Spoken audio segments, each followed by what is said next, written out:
Ya ruh-ruh kita ini ketika bersarang terhadap syahwat dunia ini Pak, disebut nafsu atau jiwa yang kotor.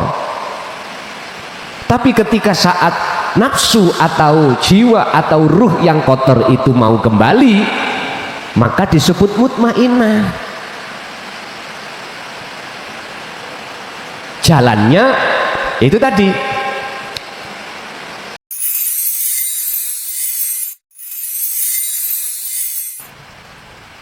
sanad keilmuan, ilmu syariah antara Rasul satu dan yang lainnya itu enggak sama yang nyambung terhadap Allah. Saiki sekarang sanad keilmuan dari sisi syariah nyambung enggak terhadap Rasulullah. Yang kesanatan ilmu itu diteruskan para sahabat dan diteruskan tabi'in, nyambung enggak keilmuan tentang ilmu syariah sholat. Jadi sanad itu apa? Berjenjang, artinya sambung ilmu dari kanjeng Nabi ke sahabat, tabi'in, sambung, itu namanya sanad. Isinya ilmu sanad itu disebut matan. Matan itu isi materi. Contoh sanad keilmuan tentang masalah hadis yang membicarakan tentang sholat. Nyambung boten?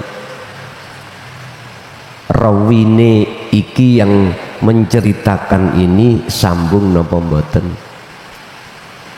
Sambungi ikulah disebut sanad. Sanad yang muttasil, tali yang sambung.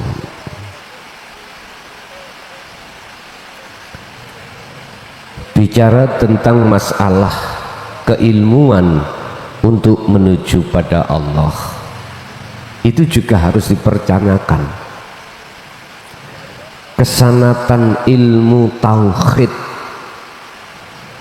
ini yang dibawa oleh tabi'in sholihin, iku nyambung enggak terhadap Rasul, khusus bab sanad keilmuan tentang tauhid, mulai dari kanjeng Nabi sampai terhadap Rasul di atasnya, sambung.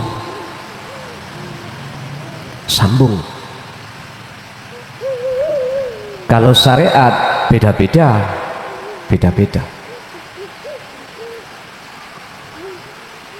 Sekali lagi, apa tentang ilmu syariah atas kesanatan dengan kesanatan ilmu hakikat atau ilmu tauhid itu enggak sama. Letak enggak samanya di mana? Kalau tentang ilmu syariah, kita umat baginda kanjeng Nabi cukup sampai kanjeng Nabi. Kalau tentang tauhid, sambung terus sampai datang Gusti Allah. Sekarang mulai Nabi Adam sampai kanjeng Nabi Muhammad, kalau bicara Allah itu yang mana? Kalau bicara tentang ahad itu yang mana? Sama dengan apa yang dibicarakan tabi'in as-sholihin, nggak geser, serambut pun nggak geser. Tapi jikalau syar'i geser, akhirnya muncul madhab itu geser. Hal ini Allah disuguhkan di dalam surat Ali Imran ayat 103, wa'tasimu do jecekelono sira kabeh bihablillahi kelawan taline Allah. Mana agama miturut syariat. Agama yang mana yang dimaksud? Agama Islam. Mulai zaman Nabi Adam sampai Nabi Muhammad sama agamanya, agama Islam. Islam yang bagaimana? Lah ini yang perlu kita bedah. Bil huda wa dinil haq ai dinut tauhid. Dinul haq, agama yang hak benar. Ai dinut tauhid, agama yang mendidik ruhaniyah dengan ilmu ketuhanan, ilmu keesaan. Ini agama yang hak. Inilah yang disebut Islam. Islam dari kata bahasa apa? Salama yusallimu, pasrah. Pasrah. Wa anibu ila rabbikum wa aslimu lahu, pasrah. Dikatakan orang yang betul-betul pasrah, orang yang dalam hatinya sudah tidak hitung-hitungan, pasrah. Berarti tidak boleh ngikuti masalah yang sudah dipasrahkan. Nggak boleh merasa kita yang melakukan, namanya pasrah itu. Jadi di situ nggak ada hitung-hitungan. Ndak pasrah kita, Islam kita itu semua sudah dilakukan, baik tenaga maupun biaya. Natijahnya akhirnya rugi. Hitung-hitungan, rugi biaya, rugi waktu, rugi tenaga. Iku jenenge pasrah iya. Pasrah iya. Oleh borongan, hitung-hitungannya badi Pak Bu.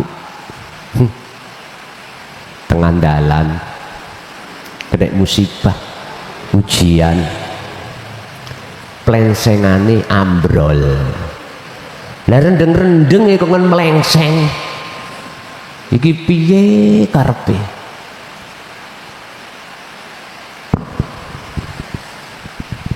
Rendeng-rendeng iku ngecor dalan.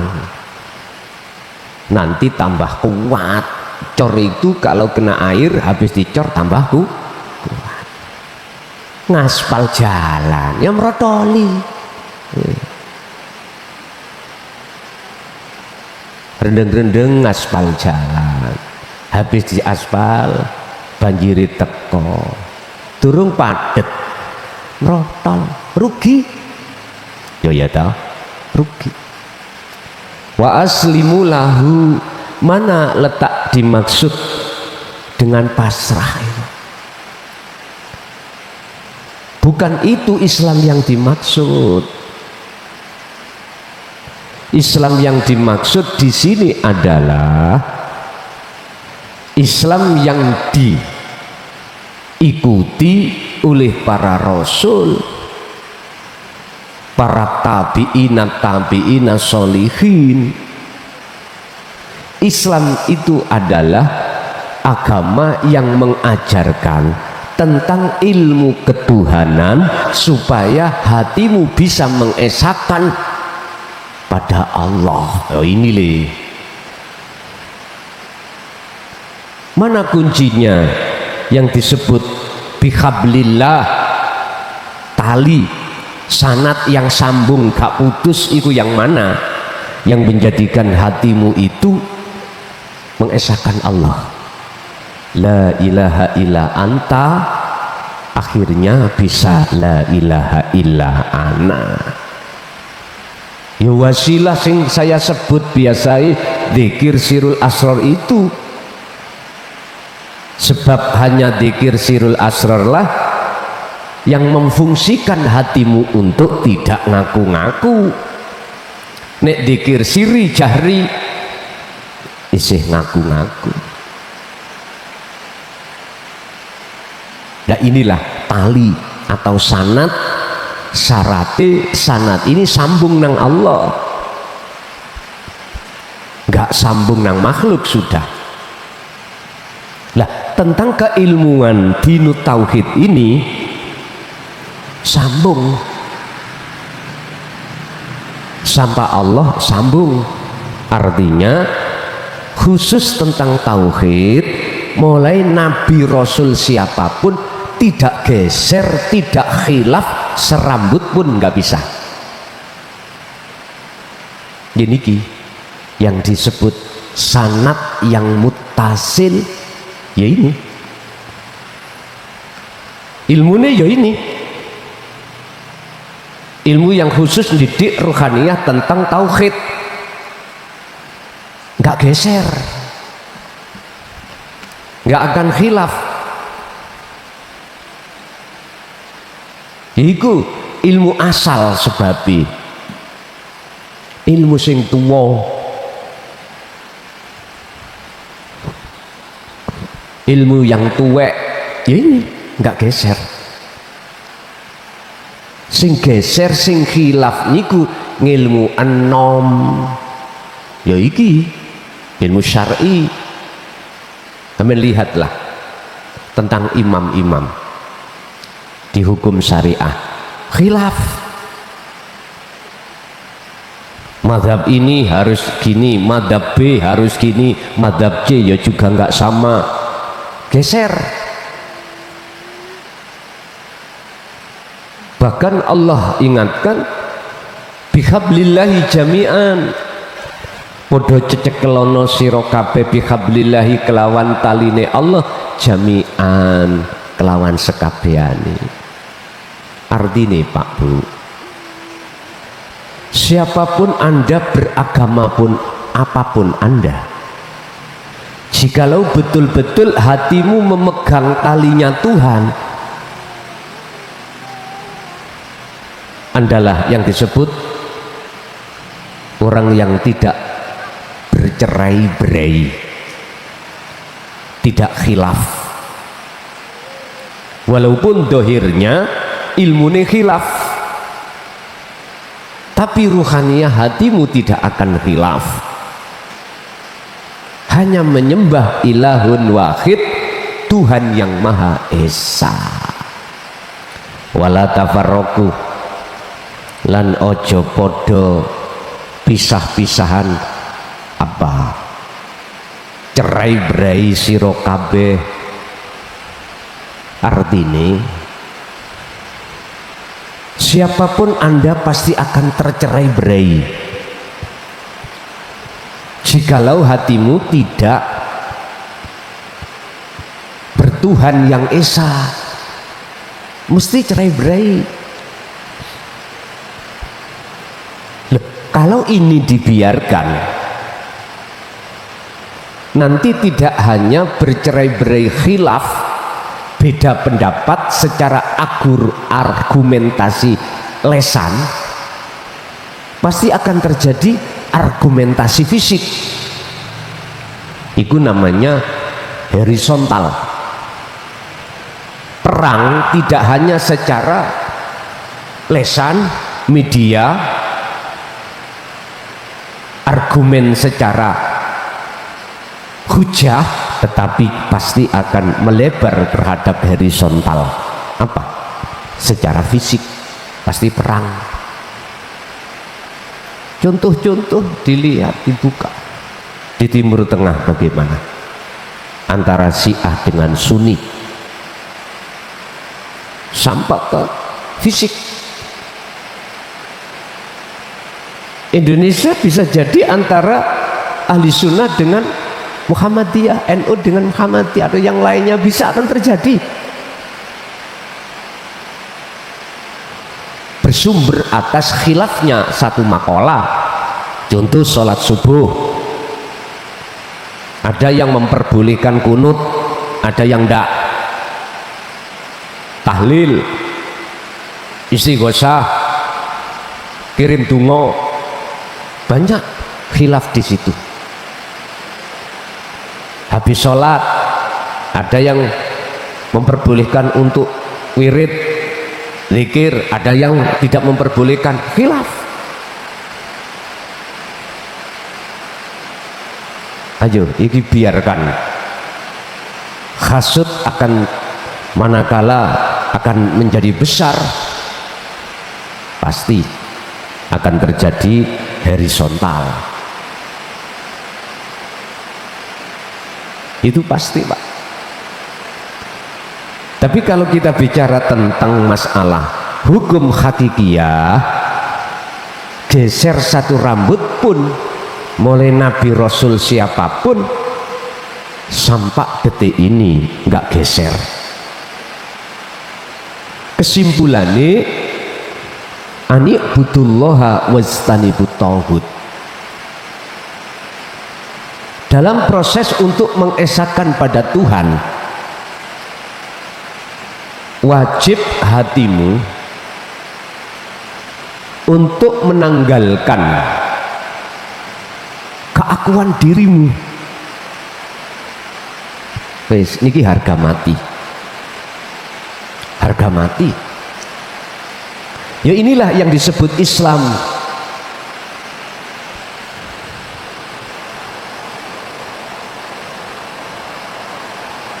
Wala takunu lan ojo padha ana sira kabeh kalladina kaya wong akeh tafarraqu kang padha pisah-pisahan, tafarraqu kang padha bercerai-berai, sapa ladina wahtalafu lan padha beda pendapat, padha persulayan, sapa ladina mimba bima sakwise saking sakwise apa ja'ahum kang tekohum ing mereka apa albayinatu keterangan kang jelas. Janganlah diantara kamu sekalian bercerai-berai, beda pendapat, suloyo, setelah keterangan yang jelas itu datang. Mana yang dimaksud keterangan yang jelas yang datang? Itulah dinu tauhid. Tapi hal ini tidak akan pernah berhenti selama gak diterima. Artinya beda pendapat alias suloyo khilaf akhirnya mengklaim masing-masing yang benar adalah ajarannya, sampai hari kiamat pun terjadi selagi dia nggak mau menerima keterangan yang jelas yang sudah Allah datangkan. Dalam artian egoisme pada diri kita tidak akan pernah hilang selama dinu tauhid itu tidak kau terima. Nggak bisa. Alimo kaya apa jenengan mesti takabur, sugiya kaya apa, punya jabatan seperti apa mesti takabur. Kurang alim iblis apa? Iblis itu luwih alim ketimbang para malaikat yang lain. Mengapa Allah campakkan dari surga ke dunia? Itu hanya kesombongan. Sombong. merasa dirinya lebih baik daripada Adam. Artinya dalam hati kita merasa kita makhluk yang alim, yang mempunyai sifat ngalim. Makanya iblis itu nggak takut apabila sholatmu sregep gak wedi belas, maca Qur'anmu iku alim ya apa gak wedi, gak akan takut. Jenengan ahli sedekah nggak takut, ahli hijab pak sing jare ngusir jin, ngusir malaikat, wacana Allahu la ilaha illa huwal hayyul qayyum, setane lu apal tambahan, ra wedi. Karena apa? Karena kau merasa dirimu yang bisa melakukan sholat. Itulah kesombongan yang terjadi pada diri hati kita. Nggak takutnya di situ. Kui dermawan, bentuk hati kita merasa kita yang melakukan, bisa melakukan, itu takabur. Dan itu memang yang menjadi alasan mengapa iblis nggak takut. Jenengan gak khawatir melarat, padahal bantawi nukokno beras masyarakat, laumani pol pak. Tapi dalam hati kita merasa kita yang bisa melakukan. Mboten wedi iblis lah.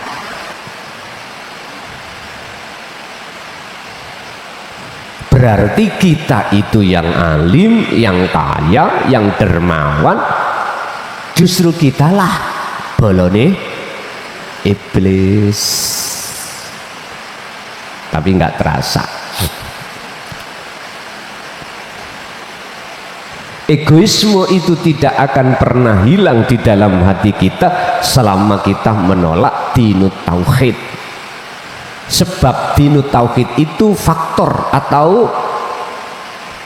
komponen pertama untuk mencetak hati ini bisa mengesahkan Allah. Nah inilah yang ditakuti oleh iblis.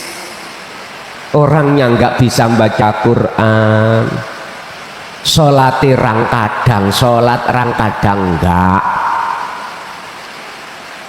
Orang ini yo ora patek duwe, melarat di hadapan masyarakat, terendah, dikucilkan. Nek ngundang tahlil sak RT sing teko telu. Lah yo piye Pak disuguhi jagung marning? Saking gak duwene. Suguhi jagung marning. Mulai dibontoti. Sampeyan roh niku kaspe diparut dina apa jenenge nek dibaan biyen pret. Sawut. Cara mriki sawut. Wis jarang sing gelem. Sawut sak gegem dibuntel plastik. Lah wong tangga-tangganya biasanya itu kalau ngundang tahlil iku bontotan gede-gede. Saking gak duwene. Ayo kepingin roh. Paling gak sing teko sak RT wong telu.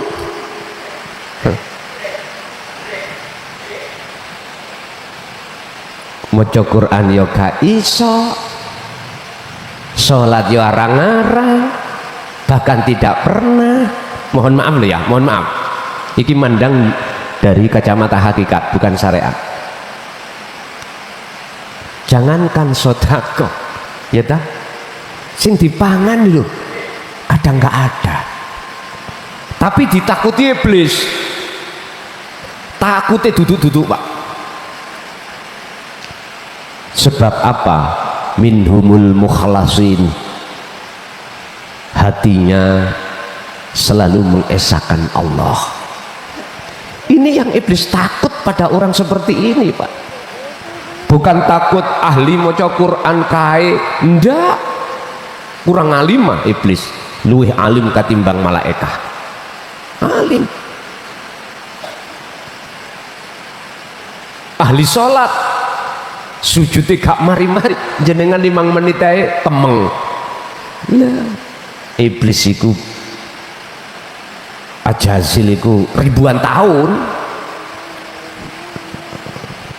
Bapak Ibu hadirin, artine kuwi nek secara dohir ahli salat ojo dumeh. Apa bahasa Indonesia ojo dumeh? Ojo sombong. Lagi dadi wong sugih anyar-anyaran ngene. Sumbungi tutuk-tutuk. Sik lagi dadi kepala desa. Kepala desa anyar-anyaran, Pak. Sumbungi gak kena ditulungi. Insyaallah. Kita tidak akan pernah lepas dari egoisme tatkala awal kita menolak dinut tauhid. Sebab apa? Sebab dinut tauhid itu pondasi awal seseorang bisa untuk mengesahkan Allah. Ini prosesnya anugerah Allah nekakno seperti itu. Jikalau Anda tetap tidak mau menerima dinut tauhid, maka urusan khilaf, beda pendapat, tidak akan pernah berhenti. Permusuhan tidak akan pernah terjadi, tidak akan pernah berhenti. Apa yang terjadi? Padahal keterangan yang sudah jelas itu sudah Allah datangkan. Wa ulaika lan utawi mengkunu mereka, hum ya ulaik adabun utawi ono siksa azimun kang agung. Jikalau jenengan masih bersikukuh untuk khilaf, bercerai-berai, tidak mau memegang tali Allah, sanad yang mutasil secara hakikat, nggak akan pernah geser satu rambut pun, atau tidak akan pernah putus sampai pada Allah langsung, maka wa ulaika hum adzabun adzim.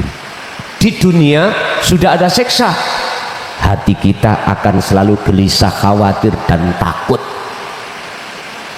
Sing ngalim takut kelangan kehormatan, sing sugih takut melarat, sing duweni jabatan takut logrok, begitu seterusnya di dunia. Apalagi besok di akhirat, malaikat tugase iku enting-enting. Malaikat jenenge malaikat enting yaiku malaikat mungkar nakir iku malaikat enting. Ketika saat kita tinggalkan alam dunia, masuk di alam barzah, barulah mereka itu berkata, ya Allah, kembalikan lagi aku ke dunia walaupun hanya sesaat untuk bertobat terhadapmu. Hatta idza ja'athumus sa'atu baghtatan, nek wis tekani perkara sing ngagetno, yaiku apa? Kematian. Operatore kupinge budek apa gak ngene, ketok nyuling ngene iki kudu peka cilikno. Ana sing nunggoki apa gak to kuwi? Ket awal mangke gak dirungokno apa piye? Mon. Lho ngene iki nyuling. Ngono lho. Dadi hasil ning YouTube ya banyak sing komplain menyang aku masalah ya. Komplain nyuling. Ya saku kudu kakean cocot kulian. Heeh. Wis kudu. Mon. Jadi mereka yang lepas dinut tauhid alias tidak mau terima, maka terjadi sampai kapanpun dia akan tafarroku waktalafu, beda pendapat, gap. Akhirnya apa yang ada dalam hati? Syirik, saling geding. esok-esok gak nyopo barang. Nah disinilah Pak, Gusti Allah supaya situasi di bawah itu tidak seperti itu, baru Allah ja'ahum al-bayyinat, didatangkanlah keterangan yang benar terhadap diri kita sebagai manusia, supaya hanya berpegang teguh hablum minallah, apa, tali yang sebenar-benarnya, tali yang tidak putus langsung pada Allah itu. Oleh sebab itu, wahai saudaraku yang ada di Islam secara dohir, yang bedo-bedo bendera, kembalilah kau pada keterangan yang sudah Allah datangkan, kebenaran hati untuk mengesahkan pada Allah. Wahai saudaraku secara dohir yang beda agama, sementara ini terimalah ajaran ketuhanan itu, supaya betul-betul hatimu itu tinggalkan perbedaan dan perceraian, bercerai-berai dan menuju satu keesaan pada Tuhan. Jikalau hal ini tidak Anda lakukan, maka ulaika, Gusti Allah sudah mengatakan, hum adzabun adzim. Oke Bapak Ibu hadirin, itu apa yang bisa kami sampaikan terkait sanad. Sanad adalah kabar yang diceritakan dari rawi satu ke rawi yang lainnya. Jadi sanad ini harus sampai pada Allah. Bahasa hakikat yang disebut sanad keilmuan ini yang tidak terputus adalah dinut tauhid. Mulai zaman Nabi Rasul siapapun sampai detik ini, segeser serambut pun tidak akan pernah khilaf. Justru yang sering khilaf itu adalah ilmu-ilmu yang di luar dinut tauhid. Mekaten. Oke, kita masuk pada sesi tanya jawab. Barangkali ada yang perlu ditanyakan, kami persilahkan.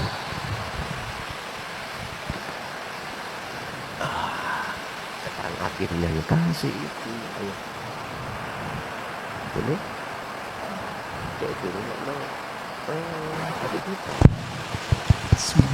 Assalamualaikum warahmatullahi wabarakatuh. Waalaikumsalam warahmatullahi wabarakatuh.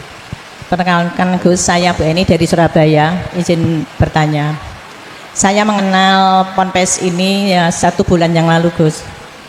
Setelah menyimak YouTube, kemudian sebulan yang lalu saya langsung baiat di sini dan saya langsung praktek kholwat.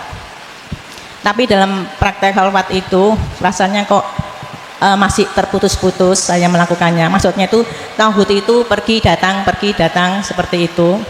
Kemudian saya juga masih bingung, kalau misalnya seorang hamba itu biasa melakukan qiyamul lail, biasa sholat sunnah, kemudian zikir-zikir, la ilaha illallah atau sholawat, istighfar dan sebagainya, apakah kalau mengikuti ajaran dinul tauhid ini hal itu masih tetap dilakukan, dilanjutkan dengan kholwat, atau tidak perlu melakukan itu lagi, langsung kholwat? Itu saya masih bingung. Kemudian dalam berdoa itu apakah kita masih boleh berdoa Allahumma inna nas'aluka ridhoka wal jannah wa na'udzubika min sakhatika wan nar? Itu yang pertama Gus. Kemudian yang kedua, di dalam surat Al-Ahzab 56 itu kan dijelaskan bahwa disebutkan bahwa Allah dan malaikat itu bersalawat pada Nabi. Kemudian kita diminta untuk juga bersalawat pada Nabi dan mengucapkan salam penghormatan kepada Nabi yang terbaik. Nah, saya ingin tahu bagaimana Allah dan malaikat itu bersalawat pada Nabi dan bagaimana kita bersalawat pada Nabi yang baik dan mengucapkan salam yang baik, yang benar menurut syariat maupun hakikat. Ya. Kemudian terakhir Gus, kalau ajaran dinul tauhid ini kita praktekkan, kemudian kita bisa sudah sampai pada makom fana, artinya di situ kan keakuan sudah hilang, yang ada ya hanya Allah, kata itu aja, yang melakukan semuanya Allah. Lah ini kalau saya membayangkan ke perang di Israel sama Gaza itu Israel itu kan menyerang warga Palestina, itu apa juga Allah yang menyerang itu. Kemudian korbannya itu warga Palestina itu kan juga seperti itu ya, tersiksa korbannya ya. Kok Allah gak kasihan sama warga Palestina yang jadi korban itu? Padahal Allah itu kan maha pengasih dan maha penyayang. Begitu Gus, terima kasih atas penjelasannya. Assalamualaikum warahmatullahi wabarakatuh. Waalaikumsalam warahmatullahi wabarakatuh. Jikalau jenengan sudah mengenal, memahami, sekaligus mengamalkan fungsi dari dinut tauhid, dari sistem wasilun, bukan berarti wirid-wirid atau doa-doa yang biasanya kita lakukan sebelum kita mengenal dinut tauhid itu nggak usah ditinggalkan juga nggak apa-apa, tapi dengan catatan hati jenengan harus menyertakan sirul asror supaya bisa bertajalli. Artinya pengakuan diri kita sebagai makhluk ketika saat berdoa, saat melakukan wirid itu tidak muncul. Lah, disinilah yang membuat si salik ketika khalwat itu cepet usul ya di sini. Itu sebagai thariqah. Apa sing sampean baca sholat sunnah yang jenengan lakukan itu thariqah, jalan. Lah jalan itulah harus ada tujuan. Nah tujuan inilah yang ku maksud wajib hati jenengan punya tali kabel langsung datang Allah. Lah talinya, wasilahnya adalah sirul asrar. Jikalau ini tidak jenengan sertakan, maka percuma.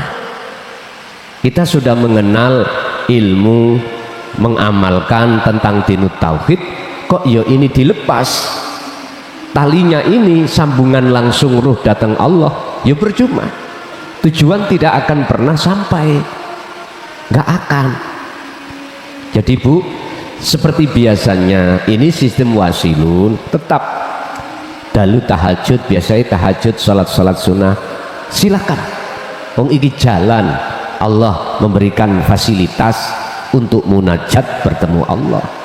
Isoi munajat bertemu Allah, sertakan sirul asrar, karena itu tali sambungan hati jenengan langsung pada Allah, sehingga hati jenengan tidak mudah muncul pengakuan diri, justru mudah pengakuan hidup dalam diri jenengan itu yang melakukan itulah Allah. Dan inilah cara dengan cepat jenengan iku ketika khalwat itu bertemu Allah. Yang kedua terkait innallaha wa malaikatahu yusalluna 'alan nabi ya ayyuhalladzina amanu sallu alaihi wa sallimu taslima. Bagaimana sholawatnya Allah pada Muhammad, pada Nabi dan juga malaikat, sebab di situ dikatakan innallaha sak temene Gusti Allah iku yusalluna. Niki kalau sampai artikan yusalluna moco sholawat, Gusti Allah moco sholawat secara fisik, niki jenenge salah kaprah. As-sholawatu jamak dari as-sholah.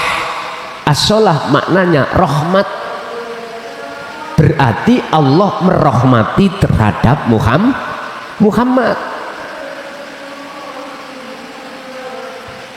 Allah merahmati terhadap Muhammad dengan bentuk apa? Bentuknya adalah pertama, dia dipilih oleh Allah sebagai Rasul. Kedua, dia pilih oleh Allah sebagai penyampai dinut tauhid. Mana lagi? Termasuk rahmat Allah memberikan anugerah terhadap Muhammad, sehingga Muhammad itu sampai pada makom maksum, makom musyahadah pada Allah, musyahadatul baqa, yaitu rahmat. Cuman yang lebih banyak mereka berfaham Gusti Allah moco sholat. Ketika ditanya bagaimana sholawati Allah nanggani Muhammad, mingkem dapet raisok jawab. Ya jangan begitu tah. Kalau kau mengartikan yusalluna iku Gusti Allah moco sholawat, ya wajib Anda harus berani bisa menjawab atas pertanyaan tadi. Menengai wis pokoknya Qur'ane moco sholawat. Maklum Pak Bu, tidak mengerti makna dari sisi kodimnya ayat itu.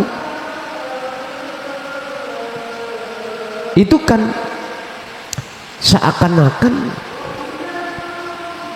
mewajibkan kita untuk moco sholawat terhadap kanjeng Nabi toh, yang pada akhirnya pujaan sampai terhadap kanjeng Nabi Muhammad makhluk.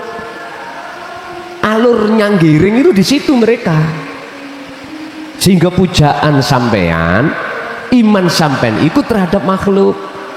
Halus Pak niki, halus banget. Padahal keterangan yang sudah Allah datangkan dengan jelas, Allah merahmati. Sama halnya gini, air ini kalau tidak Allah rahmati, tidak Allah syafaati, nggak bisa air ini sampai minum. Nggak bisa air ini akan menghilangkan rasa dahaga, nggak bisa, karena posisi air makhluk, sifatnya makhluk. Malakum dzarraw wala naf'an, tidak bisa mendatangkan perkara bahaya atau manfaat, nggak bisa. Yang bisa cuman Allah. Kita nggak sadar air ini karena dapat syafaat dari Allah, dapat rahmat dari Allah, seolah-olah akhirnya air ini bisa menghilangkan rasa haus. Padahal yang bisa menghilangkan rasa haus itu adalah Allah. Bagaimana kita akan tahu itu Allah? Wong keesaan yang nggak tahu, ya nggak bisa, nggak bisa. Sama dengan itu. Jadi syafaat, rahmat yang Allah taruh terhadap Muhammad untuk diberikan terhadap kita. Ketika kita tidak paham asal usul, kita akan beriman yang memberikan syafaat, rahmat itu adalah kanjeng Nabi. Ulu sebab itu moco sholawat terus, sholawat. Kecelik Pak sampean. Nek imannya ada di situ. Muhammad itu seolah-olah, aslinya gitu, seolah-olah bisa mensyafaati. Padahal syafaat rahmat itu datangnya dari Allah.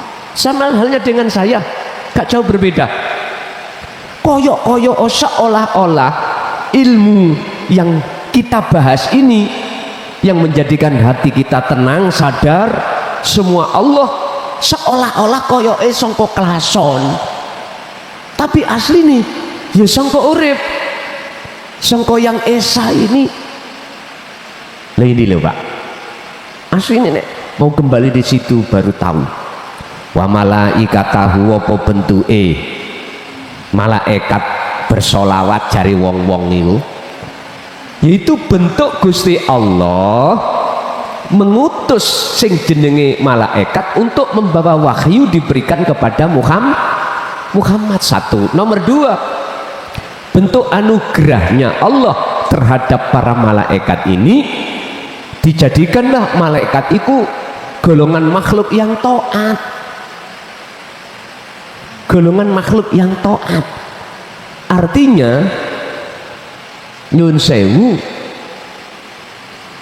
anane malaikat iki patuh iku sebab dapat anugerah dari Allah yang sifatnya dikabarkan terhadap diri manusia, yaitu Muhammad, yang disebut wahyu. Makanya ada keterangan sapa sing berzikir warid itu datang, malaikat warid itu. Lah warid itu memberikan rahmat terhadap kita. Bentuknya menyampaikan atas dasar diutus Allah terhadap warid untuk menyalakan nur makrifat di dalam hati jenengan, dengan tujuan mengusir kegelapan di dalam hati, mengusir penjajahi hati panjenengan kali kula. Seakan-akan malaikat itu bisa merahmati, seakan-akan. Bahkan dijelaskan dalam hukum syariat, sapa sing maca sholawat engko dapat rahmat syafaat saka Kanjeng Nabi kembaliane. Lah ngoten toh? Itu aslinya Pak, ketika hatimu bertajalli, ketika hatimu berzikir, manfaati kanggo dirimu sendiri. Ada di situ sebetulnya. Bon, yang terakhir, berhubung jenengan kali kula niki cara wis dianugerahi Allah. Pertama, hati bisa menerima dinut tauhid. Kedua, jenengan ngamalno kadang putus kadang boten. Wis nikmatono putus sambungnya dalam dirimu, karena itu proses Allah terhadap rohaniyahmu untuk menyempurnakan kemakrifatani. Ingat, semua datang tidak bim salabim, semua datang anugerah sangka Allah iku berjenjang atau berproses. Laksana jenengan latihan nyupir motor, ya mesti ae awalnya iku mboten lihe, tapi berhubung selalu sampai setir, sampai pegang terus setiap saat dan waktu, maka jenengan akan lihe. Sama kalau zikir wasilah itu selalu jenengan pegang, mesti itu akan tambah kuat makrifat sampai datang Allah. Mekaten masih ada. Iki kok sandalnya diletakkan di bawah, di atas ya. Sandal itu tampaknya di bawah. Assalamualaikum warahmatullahi wabarakatuh. Waalaikumsalam warahmatullahi wabarakatuh. Tadi tanggal nih Gus, rada ekstrim nih, mboten ono apa Gus ya. Niku tanggal niku lho epis niku bertauhid kali Gusti Allah. Wonten ayat ngeten, ya ayuhan nafsu mutmainnatun turji'i ila rabbiki radiyatan mardiyah wa dakhuli fi ibadi wa dakhuli jannah. Wahai jiwa yang tenang, yang ridho dan diridhoina, dan masuklah kamu ke dalam surgaku. Pun ngoten mawon Gus. Assalamualaikum warahmatullahi wabarakatuh. Waalaikumsalam warahmatullahi wabarakatuh. Mengapa jiwa itu dipanggil? Karena jiwa itu belakrak. Kok umpam nggak belakrak, gak dipanggil. Mengapa jiwa itu, mohon maaf, kok belakrak? Karena jiwa itu memang tidak mau untuk bertemu Allah. Ayat itu tadi bentuk kasih sayangnya Allah. Jenengan kali kula enak-enak ning omah kelon, kembul anak bojo, udan-udan dibelani berangkat ngaji, lama-lama mendapatkan ujian, dipaitu oleh anak, istri, suami, tetangga, saudara. Wis itu gak henti-henti. Ya ayyatuhan nafsul mutmainnah. Nafsu iki sebelum kembali kepada Allah itu disebut jiwa nafsu yang kotor. Artinya ruh yang kotor ini disebut nafsu. Sing disebut nafsu itu keakuan diri sebagai makhluk yang kuat, egoisme itu. Itulah nafsu. Roh yang tinggalkan Allah itu disebut roh kang kotor. Makanya ayatnya ya ayyatuhan nafsul mutmainnah. Sebelum mutmainnah ini disebut nafsu yang kotor. Nanti kalau sudah kembali disebut mutmainnah. Mengapa disebut nafsu? Karena dia tinggalkan Allah, bantah. Tapi ketika saat dia irji'i, ini kan fi'il amar, artinya kata perintah. Baliyo siro ila rabbiki, maring pangeran iro. Kalimat nyuruh balik menandakan bahwasannya jiwa atau nafsu tidak mau kembali. Artinya dia melakrak. Ya ruh-ruh kita ini ketika bersarang terhadap syahwat dunia ini Pak, disebut nafsu atau jiwa yang kotor. Tapi ketika saat nafsu atau jiwa atau ruh yang kotor itu mau kembali, maka disebut mutmainnah. Jalannya itu tadi, ketika saat Allah mendatangkan al-bayyinat, keterangan-keterangan yang benar, ikut dinut tauhid, ruh manusia itu berbondong-bondong untuk masuk, menerima, mengimani, lalu melaksanakan. Bentuk jenengan kholwat ini disebut nafsu yang kembali kepada Allah, diri yang kembali kepada Tuhannya, akhirnya disebut mutmainnah. Rodiyatam mardiyah, olehnya dia kembali dalam posisi ridho dan diridani. Mengapa dia ridho? Ridho melepaskan hubungan terhadap urusan apapun.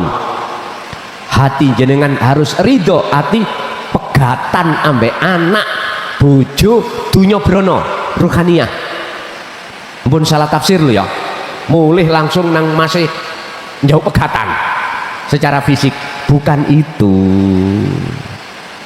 Cintane hati sampai mau lo pada selain Allah, pada anak, istri, suami, harta benda, putus. Yang tadinya jenengan ini beriman bahwasanya tiga hal ini bisa mendatangkan manfaat dan mudarat, putus. Ruhaniyah wajib niki. Sampai nek pingin nafsu, kalau betul-betul kau ingin kembali menjadi yang tenang, putuslah hubunganmu terhadap selain Allah. Putus hubungan, ruhmu harus putus hubungan. Rodiyatam mardiyah ini maksudnya jenengan iki wis gak hitung-hitungan, barulah Allah ngeridani. Itulah anugerah. Sebab tidak semua orang Pak hati mau melepaskan jeratan nafsu, enggak semua orang. Enggak semua orang hati mau tinggalkan selain Allah, enggak semua orang, kecuali hamba yang Allah pilih. Estu, siapa hamba yang Allah pilih? Merekalah hatinya ikhlas menanggalkan segi apapun. Tapi kok ya sih kegandolan, nggak bisa sampai tujuan rodiyatam mardiyah, mensaket. Jikalau nafsu kau betul-betul mau kembali, jiwa mau kembali kepada Tuhanmu, fadkhuli, mongko nglebokake sapa ingsun Allah fi ibadi, ing dalam golongan hambaku, golongan jannati, golongan yang ada di rahmatku, yaitu anugerah bertemu Allah. Kesimpulannya, ruh yang masih kotor atau minggat belakrak ninggalno Allah, iku disebut nafsu, yaitu roh yang kotor, disebut nafsu. Diri keakuan diri makhluk yang menyala di dalam hati kita, dalam kurung egoisme. Tapi jikalau ini mau kembali kepada Tuhan, disebut mutmainnah. Itulah yang ku maksud orang-orang yang sudah menjadi kekasih Allah. Al-Fatihah. Bismillah.